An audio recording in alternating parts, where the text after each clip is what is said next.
Knicks win last night. Josh Hart secured his 8th triple-double of the season, tying a franchise record set by the one and only Clyde Frazier all the way back in the 60s. Stephen A., what did you make of this accomplishment for Josh?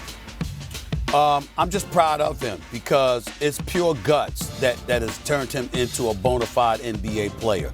This is a guy that was a reserve. Nobody expected the level of production from him throughout his career. But since he's been in a New York Knicks uniform, he has done it. Give major props to Tom Thibodeau for utilizing him the way that he has. Give major props to him who works on his body, stays in condition, is hard-nosed, is a fighter, and really shapes the culture that you want the New York Knicks to have. New York fans love him, and they should. Josh Hart is a treasure to have on this team, even when he's getting cussed out by Tom Thibodeau like he was the other day. He's a hard-nosed player, and all of us appreciate that. Really proud of him. All right, so Steph needing a little rest. Stephen A., do you feel like the Warriors are putting too much on him, relying on him too much? Well, I've always felt that way, and it dissipated to some degree once Jimmy Butler arrived.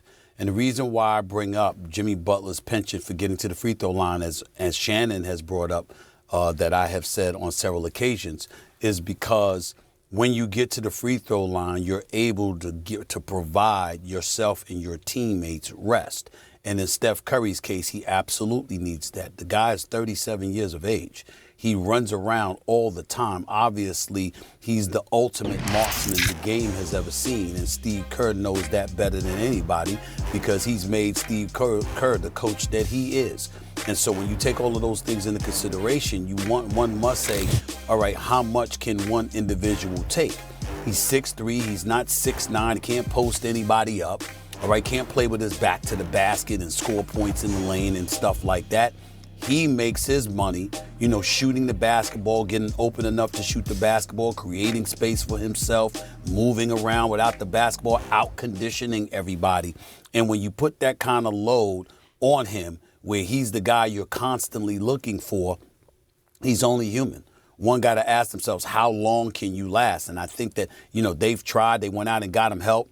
And I think it's gone a long way for them. So credit to the Golden State Warriors organization. But it doesn't negate the fact that there was entirely too much on his shoulders. And even Draymond alluded to that when he talked about how Steph was just, I don't want to put words in his mouth because I don't remember exactly what he said. But he talked about how it was a lot on him. And it was clearly wearing him down until they got Jimmy Butler, and Jimmy Butler revitalized them. It still doesn't negate the fact that everything goes through Steph Curry. And it's a lot to put on his shoulders. So I don't think that Steve Kerr was exaggerating about that at all. Bittersweet day in Philadelphia. Adam, what more can you tell us? Laura, the longest tenured Eagle in franchise history, Brandon Graham, who played 15 years for the Philadelphia Eagles, announced his retirement from the NFL today. His final NFL game will have been the Eagles' Super Bowl victory over the Kansas City Chiefs, in which he came back from his torn triceps injury to play 15 quality years in Philadelphia.